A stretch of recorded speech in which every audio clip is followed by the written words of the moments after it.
very weird being on a podcast. I'm talking about myself, watching a video of myself getting a tattoo that says nobody's better than me. That's the most narcissistic thing I've done all day. Dude, you nailed it, man. But the day's still early. So. Yeah.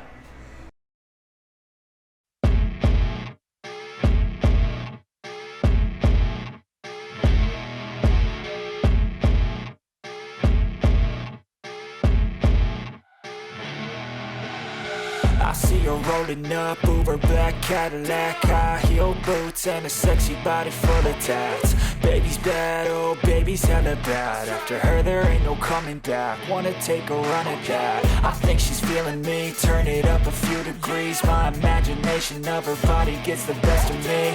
Oh gosh, she's such a tease, bitten lips, bruised knees. I'm addicted to her, need her touch. Hi, welcome to Tat Chat. I'm tattoo artist Tony Gallup, and on this episode, we're chatting with local Arizona comedian Rob Maebe.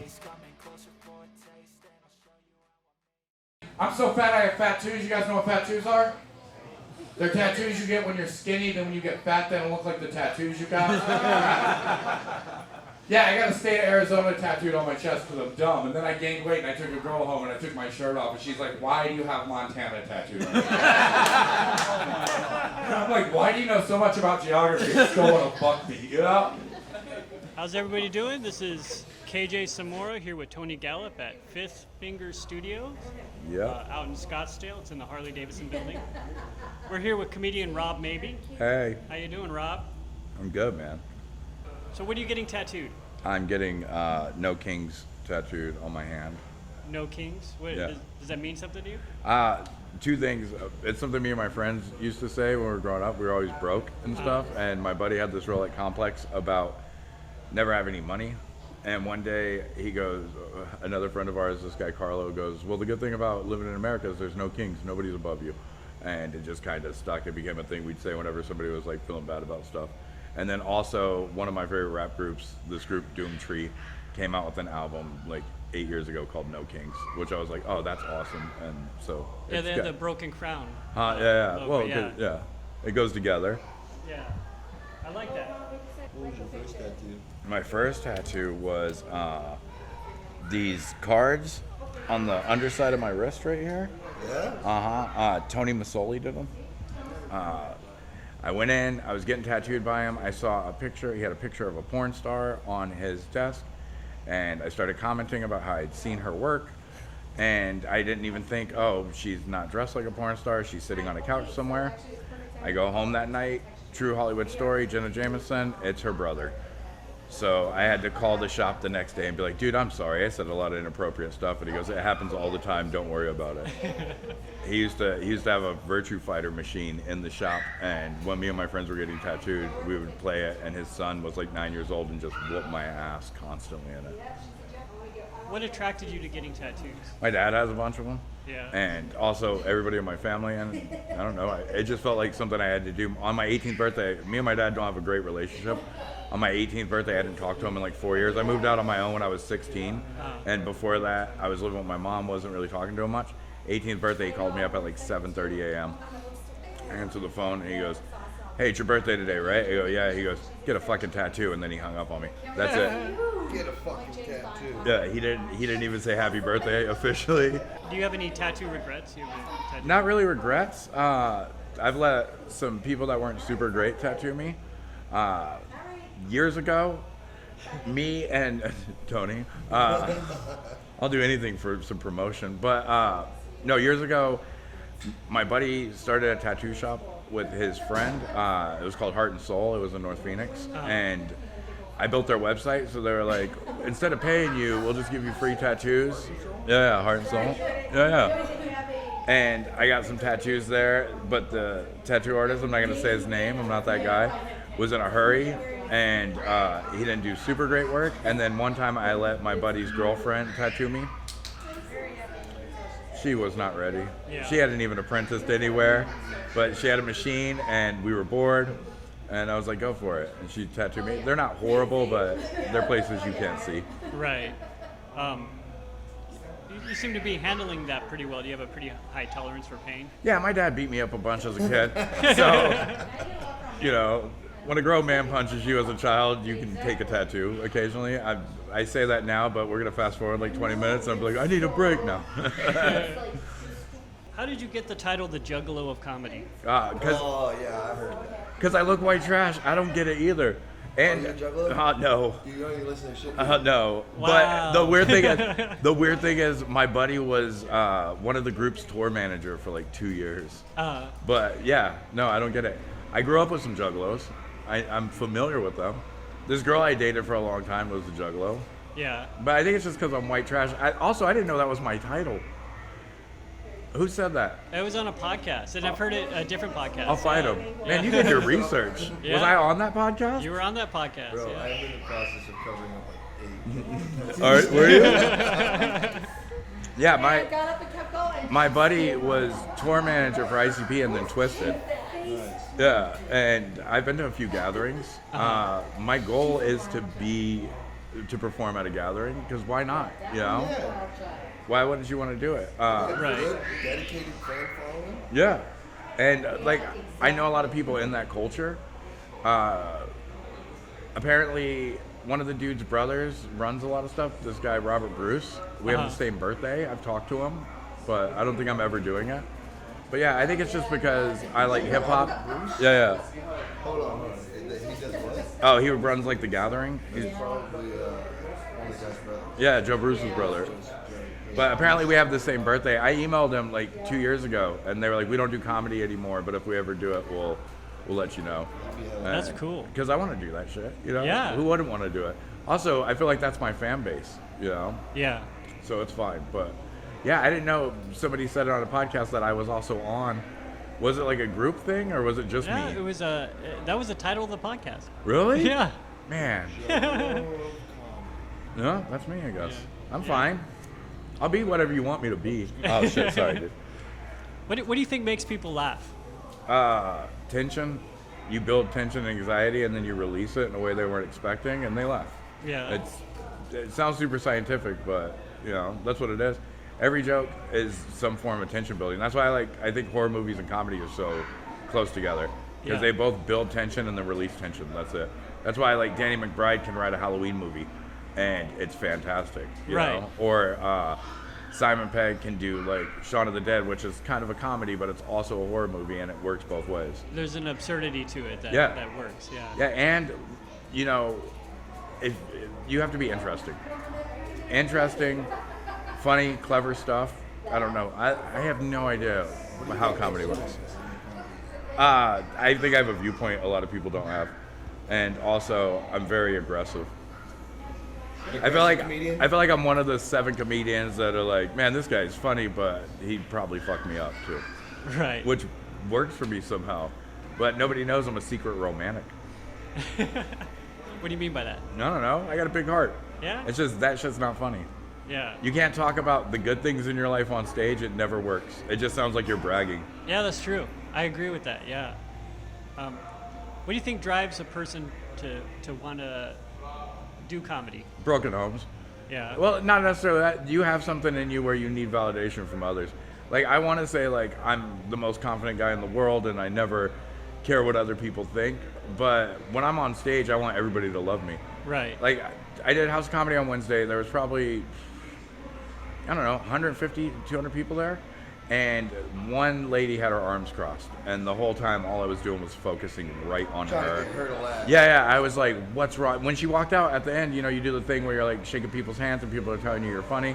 Some dude slipped me a $20 bill, drug dealer style. Yeah. He was like, you were very good tonight, and handshake me $20. And I was like, I get paid to be here, but thank you, you know? Yeah. Yeah, That's it was great, a tip. man. It was great. Yeah. And when that chick walked by, I went, why didn't you like me? Like, like I was saying Why it. don't you like me? I was saying it to her, but I was saying it to my dad too. You know, like. Is this not good enough for you? Yeah. So you think it comes from a place of a little bit of selfishness? Oh yeah, for sure. Some sort of validation. Nothing feels better than being on stage in front of a crowd. What's the word? If I go like 5 days without getting on stage, I become a real asshole. Like, it's subtle, but it's there. Yeah. Like I totally get that. yeah, my last girlfriend. Sometimes we get into some argument, and she's like, "Just go do an open mic. And I'm like, mid-argument, I'm like, that's not what this is about. She's like, it's 100% what this is about. And I would leave and I would work out jokes about the argument, and then I'd come back and be like, I love you, I'm so sorry. Like, It's like when your girl's about to start a period, you can tell. Yeah. She's bitchy. About to start a period. Same thing. Yeah, eventually, if you've been with her long enough, you just know. Like, I set a reminder on my phone. 28 days, every 28 days. It's like a Vulcan. What do you think drives an audience member to seek out comedy? I'm sure we could figure it out. You said audience member? Yeah. I don't know. I think people want to be entertained. I wish more audience members came out. You know, but I think we're in a stand-up boom right now.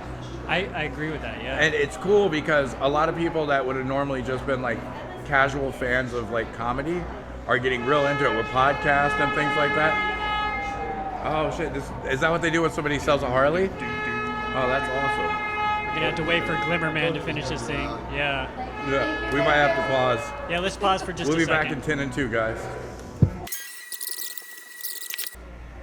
Dude, you have note cards? You're so prepared. I'm so prepared, yeah. What would you say your favorite joke is? Of all time? Of all time. It doesn't have to be your joke. Okay, so I'll give you like 5. Okay. Okay, there is a joke there's so many jokes that Hedberg does. There's a joke Mitch Hedberg does where he's like, I saw an advertisement for something on an infomercial, and it was like 4 easy payments, and he's like, but what I want 3 easy payments and 1 really hard payment. Like, this last one's gonna be a bitch. Like that, I think that joke's great. Or when he goes, my FedEx guy's a drug dealer and he doesn't even know it. Or he has a bit where he goes, I don't have a girlfriend. I just have somebody that would be really upset if she heard me say this. Yeah, I like that joke. Yeah, that's a good bit. Daniel Tosh has this whole long bit about how he collects his change, and he puts it all in his cargo pants, and he walks down Vegas Strip, and the first bum that's like, "Hey man, do you have any change?" He's like, "You're in luck, guy." And he pulls the pockets and all the change falls out. You hit the jackpot, mofo, and sets the car alarm. Yeah, he hits the car alarm and it starts going off. And the guy's like, "Oh my God, what do? I gotta go see a pit boss." He goes, "Not if it's under $250, you know." And then he pauses and he goes, and that's how Oktoberfest began. Like, I love shit that just gets real absurd. Yeah, absurdity is great. I forgot about the end of that joke. Dude. I remember that joke. I used to tell it to my friends. Yeah, that whole special is amazing. And the Mitch Hedberg. Yeah. God, he's one of my favorite. Mitch Hedberg's badass. Dave Attell too. I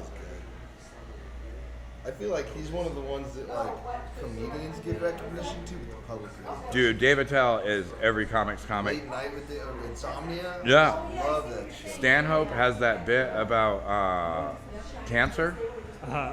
Are you gonna show me a video? Is that a video of me? It's a video of you. This is my favorite joke of you. Of mine? Yeah, so here. And I asked my dad, I go, "Dad, how do you get girls to like you?" And he goes, "You ask them the most serious question you can think of, and no matter what they say, you just agree with them." I was like, I can do that. I knew the girl I was going to ask. Her name was Norma Gutierrez. True. She was the only girl in my class with boobs. Plus, she drew her eyebrows on the way I liked. I was fucking in. Her face always said, "Fuck yeah, Rob's here." You know? Even at her grandma's funeral, which I thought was weird, but whatever, you know? So I slide up next to her, I go, "Norma, if you could go anywhere in the world, where would you go?" And she thought real hard about it, and then she goes, "I'd probably go to Scottsdale." And I was like, fuck. I can't. That's 2 bus passes. Set your sights higher, you know? You can't eat, pray, love on the Valley Metro. Dude, I love that. I love that bit. Also, it's very weird being on a podcast. I'm talking about myself, watching a video of myself getting a tattoo that says "Nobody's better than me." That's the most narcissistic thing I've done all day. Dude, you nailed it, man. But the day's still early. So. Yeah. We'll see what Whatever happened to Norma Gutierrez? I don't know. She's probably got kids. Yeah. Normal life. Is that her real name? Yeah. Oh shit. Norma, if you're watching this. Oh shit, fill us in. We want to know what happened. I Yeah. wrote the bit because I was like, maybe one day she'll see it.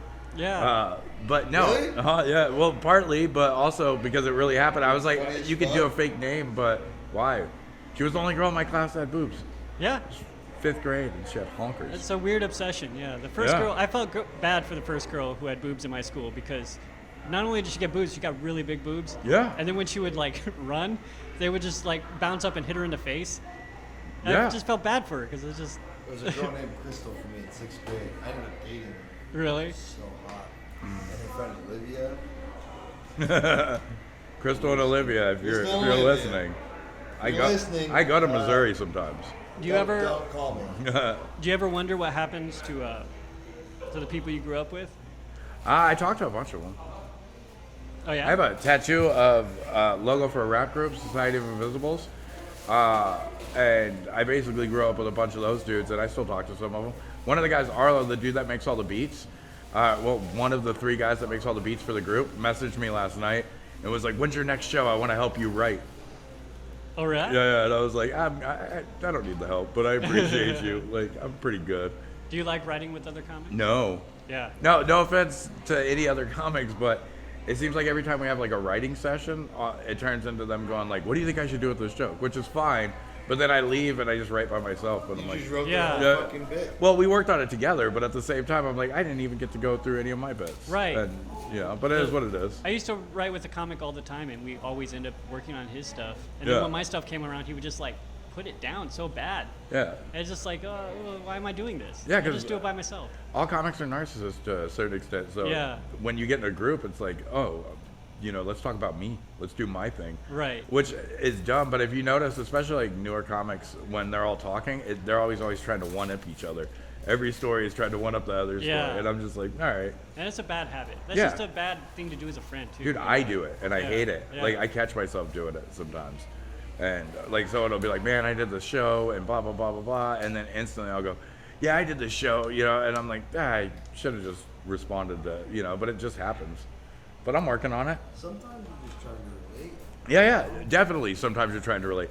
The best Sometimes way, I see it, though, yeah. the best way to relate is to go like, hey, I also do the thing that you do. What is that? Is that from Big Pine? This is from the, gosh, what was it called? The Disaster Show? Oh yeah. Yeah, so this is a great joke. I love this joke. Yeah, I got divorced because she cheated on me. Don't get sad. Dude, that's Best great thing that video. ever happened to me. Yeah, I took that video. She cheated on me. Growing up, I had a chip on my shoulder. If you even looked at a girl I kind of liked, I would fuck you up. And then she cheated on me, and I didn't want to fuck that guy up. And I was like, good for you, Rob. You're growing as a person. I didn't want to fuck him up because he had diabetes. And I was like, why would I fuck him up when orange juice and cookies will fuck him up? I wanted to show him there was no hard feelings, so I sent him an edible arrangement. She called me up, she's like, you're being a real asshole. I was like, I'm sorry, did I stick one of my 2 working feet in my mouth? Nobody likes One that. person got that, you know why? Because that's a deep cut. Like the one that took his foot. I told him I had an old rollerblade he could use if they wanted to go on walks together. Dude, that video is amazing. Can you send that to me? Yeah, I have the whole clip of that. I want I'll send that to you. post that. But dude, you came so prepared. Oh. Look, I do a lot of podcasts apparently. Some I don't even remember, like the Juggalo Comedian one. But nobody's ever had note cards or clips or a full iMac they brought to a second location. Yeah, man. You're on top of it, dude. I was super excited about this. Yeah, podcast. dude, I've been working on it all month. It's yeah. a genius idea. Thank you. I really like this joke about the edible arrangement because you do a really good job of telling the audience that guy's an asshole without saying that guy's an asshole. Yeah. So you just kind of set up this idea that he's doesn't take care of himself. He has diabetes. Yeah. Like you send him an edible arrangement, you get this idea that he probably would hurt himself with that. You know? Yeah. And what I like about that joke is I think it shows like it's a good way to deal with that kind of pain. You know, like somebody leaves you, it really hurts. You know, and you go to move on, and sometimes it's easier knowing that she or he took a step down instead of a step up. Oh, it was definitely a step down. So the thing that messes me up with that is I found out right before I was going on stage one night. But I found out a few days before, and then I was like, what are we going to do? Are we going to work on it? I went and I slept on Eric Subcheck's couch. Shout out to Subcheck. You're my best friend. You son of a bitch! And I was like, maybe we'll work it out. Like, I've never been that dude. Like, if you cheat, I'm pretty much done. But I was like, maybe we'll work it out. And then we met up and I had in front of a show like outside the venue, and we talked, and then I walked in and I was like, I'm getting divorced, guys. Like, it was done, and then I started I just started talking about it, and that's where all that came from. Just me being angry, and it came off real angry, and nobody laughed at the time, but now it works. But yeah. It helped, right? Yeah. So would that be a pretty good example of using comedy to heal? Oh yeah, dude. I feel like it's cliche to be like, stand-up's my therapy, you know? Yeah. But almost all of my material is about like bad shit in my life. So it's right. Sometimes cliches are real, you know? Do you find it hard to forgive people? No. Okay, I used to hold a grudge, and now I'm just like, whatever, you know? Like, it takes a lot for me to be like, fuck that guy permanently. Normally, I'll be like, fuck that guy for like 5 days. What helped you overcome that? I just grew as a person. Yeah. Look, I used to think in very like black and white, like, if you cheated on somebody, you were a monster, you know? But then you get older and you go like, I can see how it could happen, you know? Humans are flawed. Sometimes people make decisions that they don't mean to make. It just kind of happens, you know? Yeah.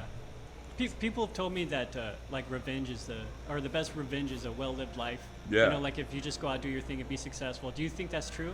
Yeah, I mean, I'm not living my best life, but, you know, but I think it's true. Yeah, because the actual revenge isn't the fact that you're living the well-lived life. It's that social media exists now, and they can see that you're doing better than that. Right, yeah. Yeah. Yeah. But That's I'm funny. trying. I eat well, apparently. Was there ever a time in your life that you can remember that laughter just totally got you out of whatever was Yeah, every time. Like, if I'm having a real shitty day, I'll just go to a club and watch or try to get a guest spot. That always works. So my stepdad, he was a big part of my life. I didn't realize how big of a part of my life he was until he got cancer. And then I realized, like, oh, a lot of the shit I'm into now, I'm into because he was into it. Like, he was really into computers before anyone knew about computers, so I learned to build websites to impress him. And he worked at this tech support job. Way before I did comedy, I also worked in tech support, and his job was, like, prime. And he passed. I was in the room when he passed in a hospice. My mom was super sad, and we get in the elevator, me, him, my little brothers and stuff, and we're all in, like, our mid-20s to early 20s, stuff like that. We get in the elevator, and it's just silent. And I just looked at my mom, and I go, when do you think they're going to post about his job being available? And we all started laughing. So I think you can make dark jokes in, like, a sad time, and it works, and it breaks the tension, and it makes you not think about all the sad shit. Yeah, that's true. Yeah, I think comedy is really good for that. Yeah. And, I think sometimes people get upset when you try to joke right away. But Yeah. I think that's how you know you're moving past it, you know. I think, especially with like tragedies, because like some tragedies, you're like, some people try to be the shock guy, and it's not a clever joke, and it just comes off kind of like asshole-ish. Yeah. Jeselnik, when the Boston bombing happened, a lot of people were like, what's Jeselnik gonna say, because he's so like dark and stuff, and he just put, you guys are wondering if I'm gonna make a joke about the Boston bombing on Twitter, and he goes, but some lines shouldn't be crossed, like the finish line. And I was like, that's clever, and it's him going like, hey, I know this is a tragedy, but I'm known for this. But yeah, some people are like, oh, it's too soon, but I think it's only too soon if you don't get a laugh. Yeah, I think that I think having that kind of like mindset to where you could just instantly go to the humor it shows that you're kind of more healthy, you know, like you have a healthier mindset. Yeah, everybody says if you have a dark sense of humor, you're more well-adjusted in the long run because you don't take these horrible things so seriously. Right. I think that's true. Like, Dave Case is one of the darkest comedians I know. He's also one of the most, like, well-adjusted, weirdly well-adjusted dudes that I know. And if I ever have, like, personal stuff, he's one of, like, the 4 people I usually go to, where I'm like, I need you to help me figure out what's going on in my head right now, you know? Got another clip for you. Like, it's made me realize who I am as a person. I have stretch marks now. That makes me relate to women. Not because of the stretch marks, everybody has those, I'm not an asshole, but I was getting out of a swimming pool last week and I saw a girl checking me out. And I was like, fuck yeah. And then I realized she was like looking just at the stretch marks, and I was like, excuse me, My eyes are up here. I tried to play that shit off. I was like, those are scars from wrestling bears. She was like, bitch, those are scars from wrestling bear claws. I just fucking backstroked out of there. I didn't know what to do. How do you feel about getting older? I don't mind getting older. I'm worried about getting fatter. Yeah, Yeah, it just keeps happening.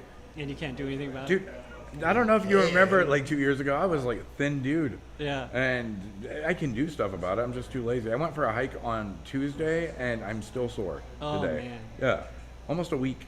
I'm just way out of shape. I started doing comedy, and, you know, it's not a big cardio workout being on stage for anywhere from 15 to 45 minutes. Right. A night, you know? Standing for 5 minutes now. Yeah. I mean, it will be if I keep getting bigger. That might be a workout, but I plan on starting tomorrow where I like actually focus on like working out every day and stuff like that. You were born in 1983. Yeah, it was. Man, this is getting creepy. So, And your mom's maiden name is like. do you feel like being just? I was born in '82, so like.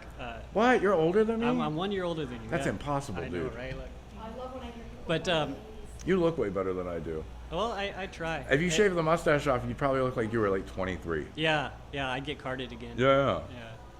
But do you feel like being just born in that weird time, like I think between like 1980 to 1985, there's just like nobody understands you. Yeah. You can't talk about anything. Well, see, I think there's other people that were born in that time that understand us, but you're right. We were born where we were young enough to start experiencing the internet. Yeah. I feel like when you hit a certain age, you just don't want to learn new technology. Right. But we started it when we were in like our late teens, early 20s, and we watched the whole thing grow from like dial-up computers to cell phones in your pocket now, you know? So Yeah. we've seen the whole thing, and that puts us in a really weird predicament. Like, the newer generations are born just knowing, like Tony was saying, his son has like a YouTube channel, and he's young, like Yeah, 7. That's great. And like I've seen great. like nieces and nephews use an iPad when they were like 1 and like open videos and watch videos and stuff. Yeah. That's amazing to me. And we were born in a place where it was like we know how to do that, but we're not as versed, you know. So I'm a little bit later than you guys. I was actually born in '88. Yeah. So I'm that one that like I was young enough that I still got to see it evolve and I remember that. Yeah. But I was also young enough that like I quickly adapted to it. Yeah, because you were young enough that you were soaking it all in. Yeah, it quickly became part of my life. So Yeah, we're like a little too old for like our cartoons were like Masters of the Universe and all that. Yeah. But we're a little too old for like Pokemon and all that stuff, and a little bit too young for the stuff that came right before it. Dude, I remember watching Pokemon and being like, all right, this is cool, but I just didn't really, it wasn't something I was looking forward to, you know? Right? Yeah, it wasn't my thing. Yeah, and it was even Power Rangers. I Oh, thought was yeah. too. Are we in the web? yeah. So far, so good. Yeah, Power Rangers, though, that was my jam. Yeah. Dude, You guys remember the Power Rangers virtual reality game? yeah. It was so shitty. It looked like like an original Game Boy screen on the Yeah, other. yeah. And the way you hit was you just shook this hand, shook your leg. I do remember that. Oh my God. Dude, I remember the Power Rangers Super Nintendo game. Okay. Power Rangers hit me in a place where I was like, all right, I'm kind of into this. In 5th grade, I think I was living in Texas at the time. Me and my friends would play Power Rangers on like recess. And then something happened, puberty, and slowly we started like going away from that, where we were like, we don't want to play this game, we want to skateboard and do this. And I had one friend, Chris Martin, who just wasn't ready. You know, he just kept like, he loved Power Rangers. He drew his own comics based on Power Rangers, but they were called Echo Rangers, and they were all different. It was like Captain Planet and Power Rangers combined. And it got to a point where, you know, it's shitty of me to say, but I was like, this guy's making me look bad a little bit, so I have to keep my distance from him, because everyone's like, you still hang out with that dude? That dude hasn't grown up yet. But looking back on it, I was like, dude, I would have done anything to capture, like, keep that sense of like whimsical whatever he had. Right. The innocence. He had his fucking innocence. And now he's a weatherman. He's a weatherman in Texas, and we're friends on Facebook, and he seems to really enjoy his life. And he still seems like an innocent, good dude. Like, he seems like what I assume Mormons are like, you know? When it comes to getting older, do you think about dying at all? All the time. Yeah. Dude, when I hit 38 in August, I went from, okay, so I was a wild kid. When I was 16, to make my friends laugh, I jumped out of a van that was going 40 miles an hour. Whoa. I thought it was going slower. I jumped out of it before. My friend, okay, we used to work this door-to-door sales job where we sold newspaper subscriptions door-to-door. And my boss used to joke, because I lived in such a shitty neighborhood, that he would just slow down to 5 miles an hour and I would jump out of the van so he didn't have to stop. Because he's like, if I stop, the van's going to get stolen, you know? Yeah. It was a joke. Yeah. So one day I had a bad sales day. I was the top guy for like a long time. It was me, this guy Eric, and Colin. We all rotated on who the top guy was every day. And I got 0 sales one day on a Saturday, which was impossible. I used to make like 15, 20 sales. It was great. I was making like $2,800 as a 16-year-old a week. And I was working 20 hours a week. But so they were joking. I usually sat in the front because I was the top guy. And they were like, you gotta sit in the back, no sales. And my friend Eric was like, no sales on a Saturday? Dude, you shouldn't even be in here. And he opened the door. And as a joke, I was like, all right, guys, and just stepped out because I thought, we're not going that fast. We were going real fast. I broke my whole left side. I broke my arm, my shoulder blade, my collarbone, all my ribs, my pinky, my wrist, this whole thing. That's how like invincible I thought I was when I was younger. I turned 38 and I woke up and I had like a slight cough and I was like, oh, it's cancer. I have The cancer. question is when you did that, did your friends laugh? Yes. Yes. Then Dude, it was a success. I got up and my boss was like, we didn't take you to the hospital. I was like, can we go to McDonald's? 'Cause I was like, hungry. I didn't realize I was so fucked up. I walked into McDonald's and I was like, can I get a quarter pounder? And the chick just handed me a clean white rag and goes, go in the bathroom and clean yourself off. And I went into the bathroom and that's when I realized I had a bone sticking out of my arm.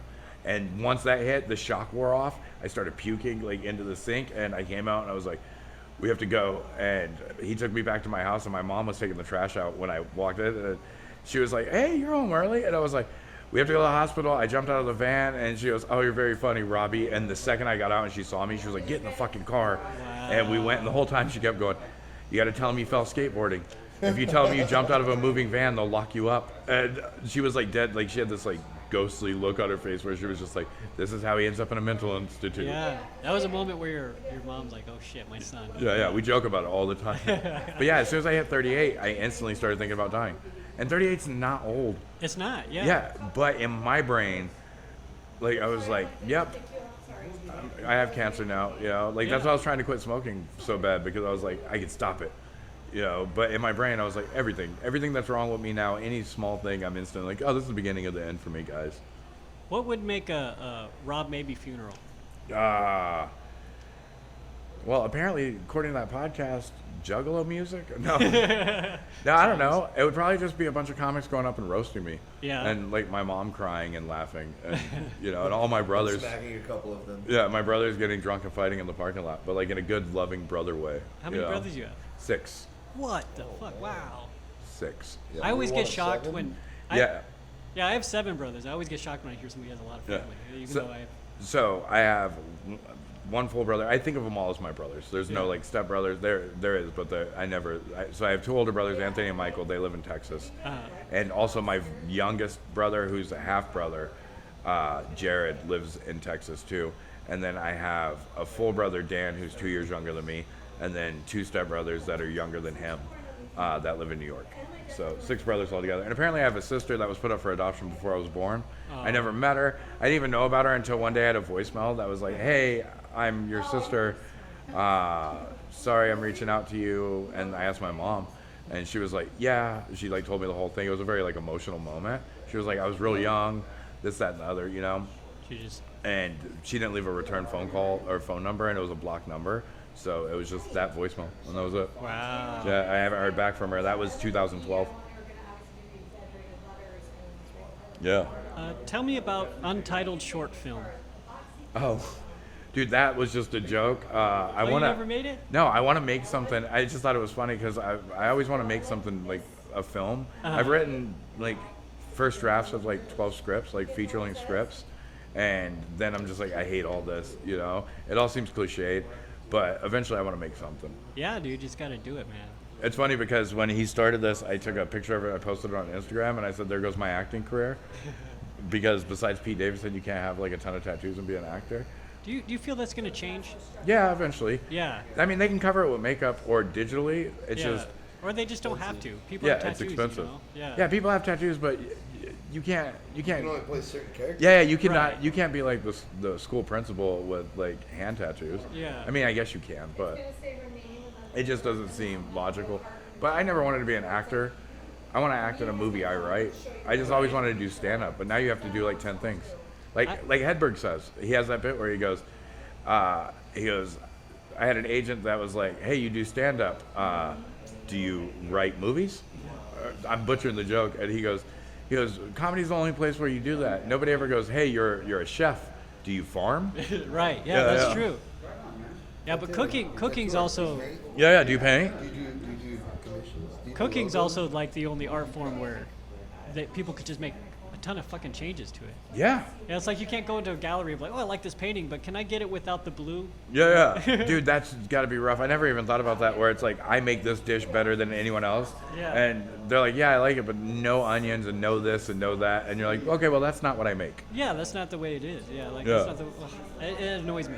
Yeah, I bet it does. There's an Instagram page called Tattoos for Food.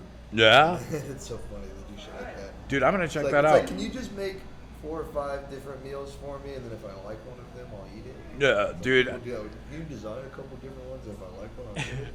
Yeah, no, if you put a big-ass deposit down. All right, I have another clip for you. No, she left me because she doesn't know how to argue correctly. I broke up with her.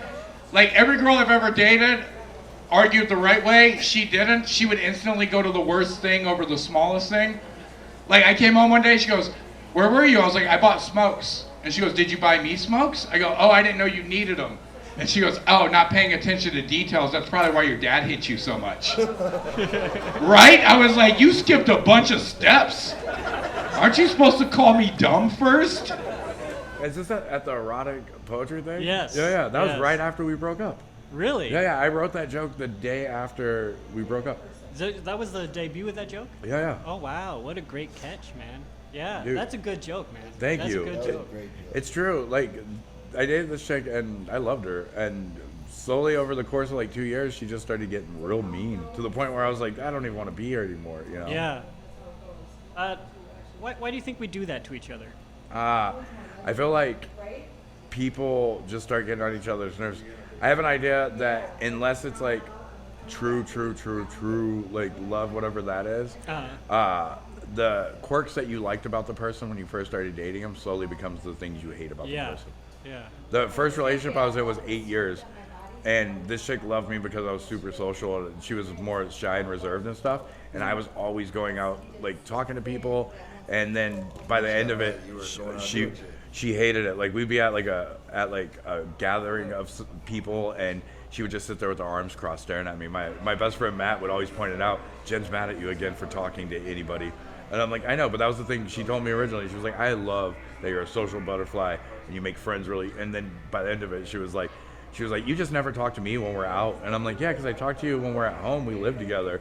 You know, like, you can talk to people and have friends too. And she was like, no, I just think it's rude. Like, we should be talking to these people together. We're in a relationship. I think people love you for one reason and they start to hate you for that same exact reason. The argument that you make in that joke was just so absurd. She was arguing over nothing. Yeah. And do you think arguments in general are just absurd? Yeah, I try to avoid it. Like, I wouldn't say I'm non-confrontational because look at me, but I just go like, hey, what's the big deal? And that was the thing. She would get mad about like everything. Yeah. And I hated it because at first she was so laid back, but also I got weird too, where I felt like she wasn't into me as much. So that made me all like self-conscious, and I'd be like, hey, are we good? And I never ask anyone that, and I started asking her that all the time. Yeah. And just being like, hey, it seems like you're not into this, but she was dealing with like a lot of like health issues and stuff, and I was very bad about like taking that into account. So it was like mutual destruction. Right. The weird thing is we talk like every few days now. Like, I don't think we're ever gonna get back together, but we just talk as friends. Like, I was ingrained in her life 2 years. Yeah. She sends me like texts about what her dad did at like a family function, and I was like, that sounds like him. I call him Elizabeth because he's an old queen. Yeah. He's not actually an old queen. He likes to call his kids the F word, like in a loving way. So I call him Elizabeth. 2013, you said, my New Year's resolution is to be in more situations where someone yells World Star and punches someone else. Dude, you did your research. Yeah. Are you Rob Maebe, living the dream? Yeah. Yeah? Dude, There's more situations where people yell World Star? Dude, I did Devil's open mic and I choked a dude. Some guy sucker punched me. And I remember you telling me that Did story. someone yell once, World Star? so Avery said World Star. It's not in the video, but I remember him saying it, and that's the dream. I haven't even thought about that since I did that little interview in 2013. That's awesome. Yeah, that was actually, I think it was a Facebook post or something. Oh, was it? Yeah, yeah. But the next time I'm at a show, as long as it's not at like House of Comedy because they love me too much, and you're there with the camera, I will punch somebody and yell World Star. You'll have to yell World Star, but I'll punch them. Sometimes you got to make your dreams happen. I'll come in, you can punch me, he can yell World Star. Boom, done. And then that's the end. And then we of run our season away. 2 episode. Then the universe will just fold into itself. Yeah.